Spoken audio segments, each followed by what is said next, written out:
A very good afternoon, and thanks for clicking on to the Tuesday edition of Vogan's European Outlook for the 23rd of April. In today's video, we are going to look at the CFSV2 weeklies for the next few weeks. So be sure to like, share, and subscribe. There is a lot of content still to come this week, and I'm going to be releasing the new feature, and all will be revealed in the next few days with regards to what that new feature is.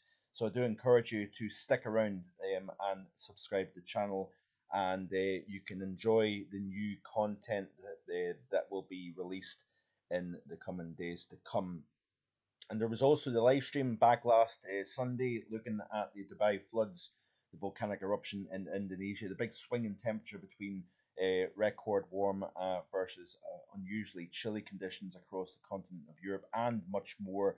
So you can check that out. There is a link in the description below today's video for that as well if you happen to miss it.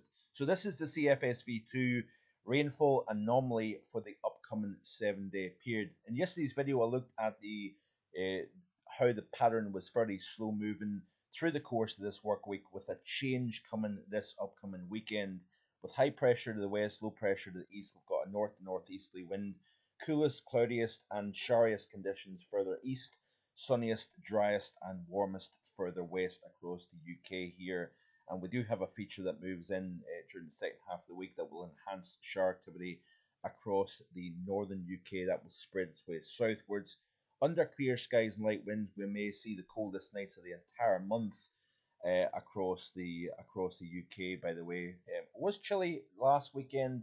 I must admit, we had a -4 at Shap Summit. May have had even a degree or two colder in other locations, but up until now, even here at my house, just to the north of Inverness, I've not recorded a single frost this month so far, which is pretty unusual actually. You do tend to see a handful of frosty nights during the month of April. Not seen that so far this month, but I expect to see in the coming days under clear skies and lighter winds, temperatures hitting the 0 Celsius mark for the first time in the month, so keep an eye on that. But you can see here quite a dry upcoming 7-day period of the CFSV2. We've even got a little bit of a change week 2. Wettest conditions further north across the UK. Average rainfall across the bulk of England, Wales, Republic of Ireland. Wetter than average, like I say, Western Scotland and Northern Ireland. Into week 3, looks as if we change back to drier than average across the majority of the UK. So this is a period between the 6th and the 13th of May. Obviously a long way out. This is for more fun than anything else, because we know once you get further and further out, it's very hard to distinguish a certain type of weather pattern weeks in advance.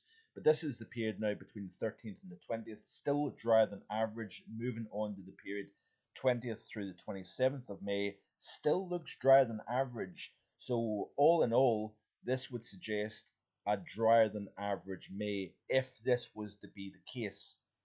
Looking at the upper air pattern for the same time frames, and it would certainly help if I had a model. This is going to be a slightly out of date version, unfortunately, because the current model is updating. So this is week 1, strongest area of high pressure to the northwest of the UK and Ireland here, deep core of low pressure, bang slap over the Alps at the moment here, and that is obviously where you're going. The core of coldest conditions compared to average will be.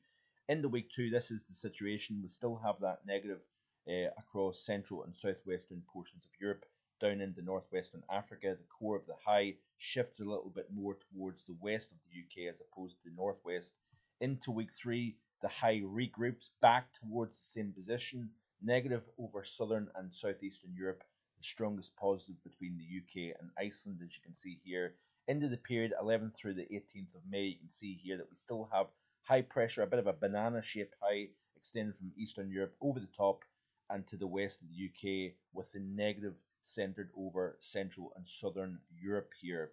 Looking finally at the temperature anomaly chart here, and you can see this is how the temperatures are looking. So this is week 1, core of coldest conditions, bang slap over the heart of Europe here, where it has been so warm through the majority of this month. You notice here, warmest conditions for the UK, Ireland, Northern Ireland and Scotland is actually slightly warmer than average, whereas we've got the bulk of England and Wales colder than average. Now, this is because high pressure to the west, low pressure to the east, coolest, cloudiest, breeziest conditions coming in off the North Sea in exposure across the majority of England and Wales, less so in the sunshine where skies are calmest across particularly Western Scotland, actually, Northern Ireland and the Republic of Ireland. So that's quite interesting to see, isn't it? Very chilly compared to average to end the month of April across Central Europe. This is week 2 of the model here, and we ease those blues across England and Wales where more closer to average conditions. Then as we move towards week 3, May 4th through the 11th, we've got warmer than average conditions now showing up, and then we've got this kind of warmer theme overall across the UK as we move forward here. So that is the CFSV2 weeklies for today. Short and sweet video today. In tomorrow's video, we will talk Atlantic hurricane season. Bye for now.